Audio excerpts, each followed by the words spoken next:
பதினெண் சித்தர் போற்றிகள், கோன்குருநாதர் திருவடிகள் போற்றிகள்.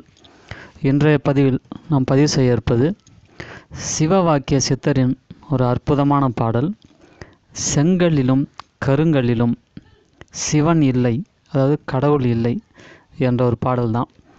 தயவு செஞ்சு உருவ வழிபாடு செய்கிறவங்க இதை பார்க்காதீங்க.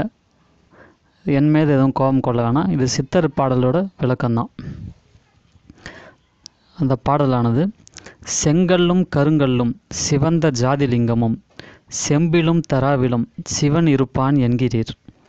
உம்பதம் அறிந்தினீர் உமை நீர் அறிந்த பின் அம்பலம் நிறைந்த நாதர் ஆடல் பாடல் ஆகுமே. இதில் குறிப்பிட்ட வார்த்தைகள்: ஜாதிலிங்கம் என்பது ஒரு வகை பாஷானம். இது நவபாஷானம் கேள்விப்பட்டிருப்போம் இல்லையா? அந்த மாதிரி ஜாதிலிங்கம் என்பது ஒரு பாஷானம். தரா என்பது ஒரு விதமான உலோகம், அது மெட்டல். அம்பலம் அப்படின்ட்டு சொல்லியிருக்கிறது வந்து திருச்சிற்றம்பலம். நாதர் என்ற வார்த்தை வந்து குறிக்கிறது சிவபெருமான் அவர்களை. இதோடைய அர்த்தம் என்னென்னு பார்த்தீங்கன்னா, செங்கல்லும் கருங்கல்லுமும் சிவந்த ஜாதிலிங்கமும் செம்பிலும் தராவிலும் சிவன் இருப்பான் என்கிறீர். செங்கலாலும் கருங்கலினாலும் சிவந்த ஜாதிலிங்கத்தாலும் செம்பினாலும் தராவினாலும் செய்த ஒரு சிலையை வைத்து கொண்டு அது சிவபெருமான் என்று சொல்கிறோம்.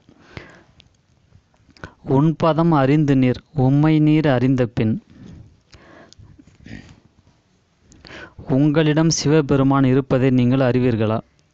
உங்களை நீங்களே அறிந்து உங்களுக்குள் இருக்கும் சிவபெருமானை உணர்ந்து அவன் திருவடியை பற்றி அவற்றையே எண்ணி ஞான யோகம் செய்து உங்களை நீங்கள் உணர்ந்து கொள்ளுங்கள்.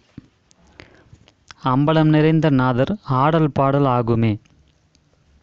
உங்களுக்குள்ளே திரு சிற்றம்பலமாக விளங்கும் இடத்தில் சிவபெருமானின் திரு நடனத்தையும் அதனால் அடையும் நாத ஒளியையும் கிடைத்து மகிழலாம் என்பது இதற்கான அர்த்தம். இது நிறைய பேர் கேட்டுக்கிறது, நீங்கள் ஸ்பீடாக படிக்கிறீங்க புரியலன்றதுக்காக. ஃபஸ்ட்டு ஒரு டைம் படிக்கிறது பார்த்தீங்கன்னா புரியறதுக்காக. அதுக்கப்புறம் விளக்கம் சொல்லிவிட்டு திரும்ப அந்த பாடல் கேட்கும் போது உண்மையான அந்த அர்த்தம் உங்களுக்கு தாராளமாக புரியும். அதுக்காக நான் எப்பயும் ஃபஸ்ட்டு ஒரு டைம் படிப்போம், விளக்கம் கொடுத்துட்டு கடைசியாக ஒரு தடவை படிக்கிறது. ஒரு தடவை படிக்கிறேன், புரியுதா பாருங்கள். செங்கல்லும் கருங்கல்லும் சிவந்த ஜாதிலிங்கமும் செம்பிலும் தராவிலும் சிவன் இருப்பான் என்கிறீர். உம்பதம் அறிந்தினீர் உம்மை நீர் அறிந்த பின் அம்பலம் நிறைந்த நாதர் ஆடல் பாடல் ஆகுமே. இது ஒரு அற்புதமான பாடல்.